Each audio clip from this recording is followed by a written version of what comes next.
அவர் இளையராஜா முதல்ல என்ன சொன்னாரு, என்கிட்ட ஒரு வார்த்தை சொல்லிட்டு போடுங்கன்னாரு. வனிதா அவர்கள் என்ன சொல்லியிருக்காங்க அப்படின்னா, நான் அவங்க கிட்ட பெர்மிஷன் கேட்டேன், அவர் ஓகே சொன்னாரு. ஆனா இப்போ வந்து இந்த மாதிரி காப்பிரைட்ஸ் கொடுத்துருக்காரு அப்படிங்கிற மாதிரி பேசியிருக்காங்கல்ல. அது அப்போ அவங்க அது வந்து விளம்பரத்துக்காக பேசுறாங்கன்னு. நீங்க மியூசிக் டைரக்டர் உங்க காசு வாங்கிட்டீங்கல்ல, போயிட்டே இருக்கு. அப்புறம் என்ன வந்து இந்த இது நான் போட்ட பாட்டுன்னா என்ன? அப்போ அந்த இசைக்கலைஞர்கள்லாம் வாசிச்சாங்களா, ஆளாளுக்கு வந்து அந்த பாட்டு வாசிக்கும் முதல்ல வயலுக்கு நான் தான் வாசி அதை கொடுன்னு கேட்டால் கொடுப்பாரு இளையராஜா. உங்கள் தங்கம் வெள்ளி வைர நகைகளை நியாயமான விலைக்கு விற்று உடனடி பணம் பெற அடகு வைத்த தங்க நகைகளை மீட்க அணுகவும் உங்கள் SRT கோல்டு. இந்த பிரச்சனையை பத்தி பேசும்போது அவங்க திடீர்னு என்ன வார்த்தை விட்டாங்கன்னா, நான் இளையராஜா அவங்க குடும்பத்துல வந்து மருமகளா போக வேண்டியவ அப்படிங்கிற மாதிரி ஒரு வார்த்தையை விட்டாங்க. ஆமா, இப்போ அதனால தான் இப்போ வந்து பெருசா பேசுறீங்க. இல்லாட்டி காலமாறுபாட்டுக்கு ஏற்ற மாதிரி நீங்க வந்து உங்களை மாத்திக்கிறது தான் வழி. ஒரு காலத்துல சினிமான்னு ஒன்று இருந்தது, இன்னைக்கு எப்படி ஆகி போச்சுன்னு எங்க மாதிரி வயசான கல்டுக்கு பேசுறதுக்கு தான் இன்னைக்கு சினிமா லாய்க்காரு. சரோஜாதேவியுடைய மரணம் வந்து தேசிய அளவில் பேசியிருக்கணுமா? ஸ்ரீதேவி இறந்தபோது பிரதமர் மோடி போய் அதை மரியாதை செலுத்தி தேசிய கொடியை போத்திட்டு வந்தார். அவங்களோட பன்மடங்கு பெரிய நடிகை. அவ்வளோ சின்ன பொண்ணு பிக் பாஸ்ல வந்த பணத்தை மட்டுமே வச்சு இந்த படத்தை ப்ரொடியூஸ் பண்ண முடியுமா? இது உண்மையான ஒரு விஷயமா? அந்த பிக் பாஸ் ப்ரொடியூசர் தான் மாட்டிட்டு முடியும். ஒரு ஆளுக்கு எவ்வளோ கொடுத்துருக்கே, அதில் எவ்வளோ பேர் நடித்தாங்களோ எவ்வளோ கொடுத்துருப்பேன்னு ஒரு கணக்கு போட்டாங்க. இந்த ஸ்டேட்மெண்ட்டை வச்சு ஐடி ரைடு போகிறதுக்கு வழி அந்த ப்ரொடியூசருக்கு அனுதாம். சார், விஜயகுமார் அவர்களுடைய மகளான வனிதா விஜயகுமார் அவர்கள் அவங்க பொண்ணுடைய ப்ரொடியூசிங்கில் அவங்க ஒரு படம் வந்து மிஸ்டர் அண்ட் மிஸ்ஸஸ் அப்படிங்கிற ஒரு படத்தை வந்து எடுத்திருக்காங்க. இந்த படத்தில் வந்து இளையராஜா அவர்கள் அவருடைய பாட்டை யூஸ் பண்ணதுக்காக காப்பிரைட்ஸ் கொடுத்துருக்காரு இல்லையா? ஸோ இதை பற்றி நீங்கள் என்ன நினைக்கிறீங்க? அவர் இளையராஜா முதல்ல என்ன சொன்னார், என்கிட்ட ஒரு வார்த்தை சொல்லிட்டு போடுங்கன்னார். வனிதா அவர்கள் என்ன சொல்லியிருக்காங்க அப்படின்னா, நான் அவங்க கிட்ட பெர்மிஷன் கேட்டேன், அவர் ஓகே சொன்னாரு. ஆனா இப்போ வந்து இந்த மாதிரி காப்பிரைட்ஸ் கொடுத்துருக்காரு அப்படிங்கிற மாதிரி பேசியிருக்காங்கல்ல. அது அப்போ அவங்க அது வந்து விளம்பரத்துக்காக பேசுறாங்கன்னு. இல்லாட்டி இந்த படத்தை பற்றி யாருக்கு தெரிய போகுது? இளையராஜா பற்றி நமக்கு இங்கே ஞாபகம் வரும்போது இது ஒரு விளம்பர ஸ்டண்ட். ஒரு பிரபல நடிகர் இன்னைக்கு அரசியலுக்கு போயிட்டார். அவர் படங்கள்லாம் வரதுக்கு முன்னாடி இந்த கதை என்னுடைய கதை, ஒரிஜினல் கதாசிரியர் வழக்குங்கிறது அவர் படம் ரிலீஸ் ஆகிறதுக்கு ஒரு வாரத்துக்கு முன்னாடி அந்த வழக்கு நிஜ கதாசிரியர் வழக்கு அந்த படம் அப்படின்னு சொல்லி இலவசமான விளம்பரம். அது மாதிரி இது ஒரு ஸ்டண்ட். அதுக்கு இளையராஜா பயன்படுத்துறாங்க. காப்பிரைட் அவர் எப்படி கேட்கலாம்? படத்தை ஒரு கம்பெனிக்கு கொடுத்துட்டாரு, அந்த தயாரிப்பாளர் தானே கேட்கணும். அவர் ப்ராப்பர்ட்டிக்கு இவர் எப்படி காப்பிரைட் கேட்கலாம்? படத்தை வித்தாச்சுமா, பாட்டு தானே கேட்குறாரு. பாட்டு வந்து நான் ப்ரொடியூசர்மா, நீங்கள் மியூசிக் டைரக்டர் உங்கள் காசு வாங்கிட்டீங்கல்ல, போயிட்டே இருக்கு. அப்புறம் என்ன வந்து இந்த இது நான் போட்ட பாட்டுன்னா என்ன அர்த்தம்? அப்போ அந்த இசைக்கலைஞர்கள்லாம் வாசிச்சாங்களா, ஆளாளுக்கு வந்து அந்த பாட்டு வாசிக்கும் முதல்ல வயலுக்கு நான் தான் வாசி அதை கொடுன்னு கேட்டால் கொடுப்பாரு இளையராஜா. ஐயா, ராகங்களை பயன்படுத்துகிறாருங்க. ராகங்களை யாரை உருவாக்குனாங்கல்ல, அந்த மேலகர்த்தா ராகங்கள் அதெல்லாம் வந்து அவங்க அந்த குடும்பம்லாம் வந்து கேட்டாங்க, ஏன் ராகத்தை பயன்படுத்துன்னு கேட்டால் கொடுப்பாரா? எப்படிமா காப்பிரைட்டு? பொதுவாகவே வனிதா அவங்களுடைய திருமணம் அப்படின்னாலே அது பெரிய சர்ச்சைக்குரிய ஒன்றா போயிட்டு இருக்கு. ஒன்னா ரெண்டா அப்படிங்கிற மாதிரி நிறைய பேர் நிறைய விஷயங்களை ட்ரோல் பண்ணிட்டு போயிட்டு இருக்காங்க. அந்த வகையில் இந்த பிரச்சனையை பற்றி பேசும்போது அவங்க திடீர்னு என்ன வார்த்தை விட்டாங்கன்னா, நான் இளையராஜா அவங்க குடும்பத்தில் வந்து மருமகளா போக வேண்டியவ அப்படிங்கிற மாதிரி ஒரு வார்த்தையை விட்டாங்க. ஆமாம், இப்போ அதனால தான் இப்போ வந்து பெருசாக பேசுகிறீங்க. இல்லாட்டி வனிதாங்கிறவரை யாருக்கு தெரியும்? வனிதா எந்த படத்தில் நடிச்சதுன்னு கூட எவனுக்கு தெரியாது. அந்த அளவுக்கு ஒரு அடையாளம் தெரியாத ஒரு நடிகை அவங்க. இப்போ வந்து இதெல்லாம் சொல்லி ஒரு சென்சேஷனை கிரியேட் பண்ணி விளம்பரத்தை தேடுது, வேற ஒன்றும் இல்லை. அப்ப இது உண்மையான விஷயம் எல்லாம் விளம்பரம் தான். இப்போ நீங்கள் தான் இது 3வது ஆள், நீங்கள் போதாத இந்த விளம்பரம் சோஷியல் மீடியா பக்கமே நிறைய வைரலா போயிட்டு இருக்கு. இப்போ நீங்கள் இருக்கிறத நம்பி தான் இதெல்லாம் போச்சுறாங்க. இதை நாளைக்கு செய்தித்தாள்களுக்கு லேட்டு 24 மணி நேரத்தில் 3 பேர் பேசிட்டீங்களே, இது எப்படி ஒரு ஆளுக்கு ஒரு 1000 பேர் பார்த்தாங்கன்னா ஒரு முடிஞ்சு போச்சு. 3000 பேர்த்துக்கிட்ட போயிடுச்சு. அந்த 3000 பேர் 30,000 மாறும். விளம்பரம் இலவசமாக கிடைக்குது. இளையராஜா குடும்பத்தில் யாரை கல்யாணம் பண்ணிக்க போகிறாங்கன்னு சொல்லிட்டு அது ஒரு விளம்பரம்.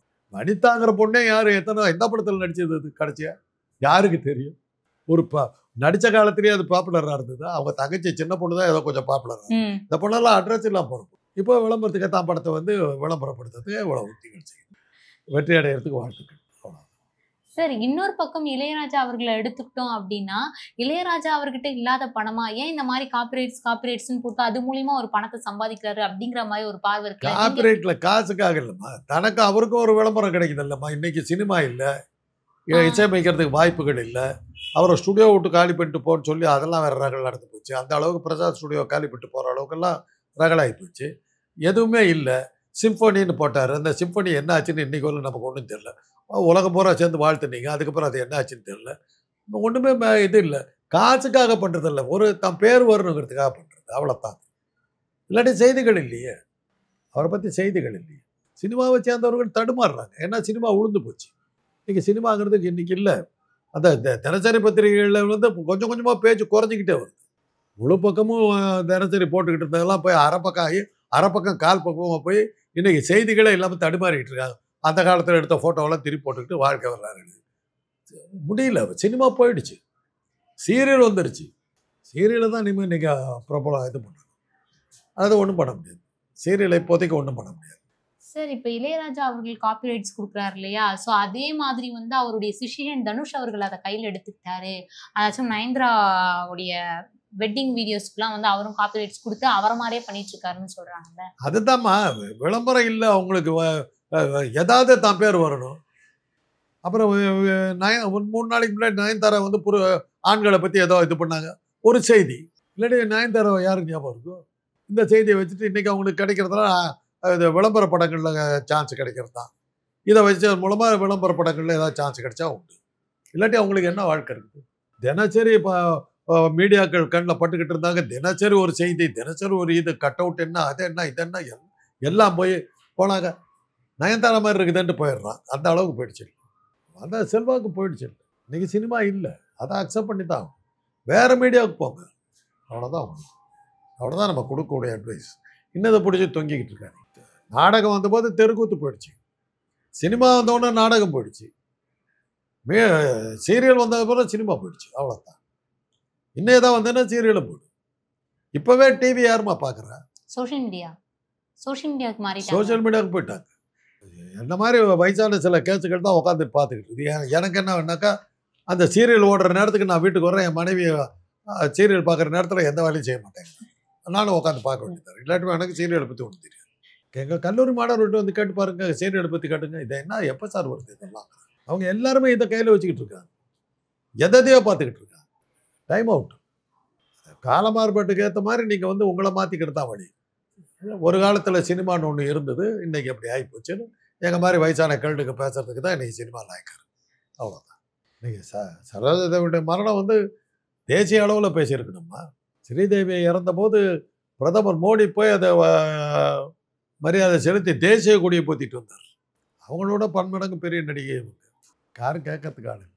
சார், இப்போ வனிதா அவங்களுடைய படம் இருக்குல்ல, மிஸ்டர் அண்ட் மிஸ்ஸஸ், இந்த படத்தை வந்து ப்ரொடியூஸ் பண்ணது அவங்களுடைய பொண்ணு ஜோவிகா. இது பிக் பாஸ்ல போயிட்டு வந்த பணத்தை வச்சு பண்றாங்க அப்படிங்கிற மாதிரி சொல்லியிருந்தாங்க. அவ்வளோ சின்ன பொண்ணு பிக் பாஸ்ல வந்த பணத்தை மட்டுமே வச்சு இந்த படத்தை ப்ரொடியூஸ் பண்ண முடியுமா? இது உண்மையான ஒரு விஷயமா? அந்த அளவுக்கு சம்பாரிச்சா சொல்றாங்க. உங்களுக்கு என்ன போகுது? பேசாம கேட்டு போகல. பிக் பாஸ் நான் எடுத்த ப்ரொடியூசர் தான் பதில் சொல்ல வேண்டியிருக்கு. இவ்வளோ காசு கொடுத்ததா சொல்றேன், டாக்ஸ் கட்டினான்னு கேட்பாங்க. அவ்வளோதான் போகுது. அந்த பிக் பாஸ் ப்ரொடியூசர் தான் மாட்டிட்டு முடிக்க போகிறார். அவர் தான் பதில் சொல்லணும். ஒரு ஆளுக்கு எவ்வளோ கொடுத்துருக்கே, அதில் எவ்வளோ பேர் நடித்தாங்களோ எவ்வளோ கொடுத்துருப்பேன்னு ஒரு கணக்கு போட்டாக்கா,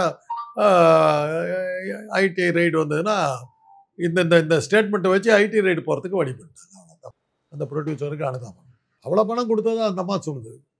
பொய்யா இருந்தாக்கா, உண்மையாக இருந்ததுனாக்கா அந்த ப்ரொடியூசர் வந்து டாக்ஸ் கட்டிடணும். பொய்யா இருந்ததுன்னா அவர் வந்து நான் கொடுக்கவே இல்லைங்கன்னு சொல்லிடுவார். இது ஒரு செய்தி.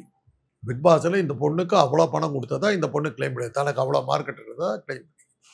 இப்போ சினிமாவில் இந்த நெப்போட்டிசம் அப்படிங்கிறது வந்து ரொம்ப பெருசாக போயிட்டு இருக்கு. இப்போ விஜயோடைய பையன் வந்து அடுத்து டைரக்ஷன்ல இறங்குறதும், விஜய் சேதுபதி அவர்களுடைய பையனும் திருப்பி வந்து படத்தை எடுக்கிறதும், ஜோவிகா அதாச்சும் சினிமாவில் இருக்கிறவங்க அவங்கவுங்க பேரண்ட்ஸோடைய குழந்தைங்களே வந்து இதில் வந்து இறங்கி நிறைய பண்ணிகிட்டே இருக்காங்க இல்லையா?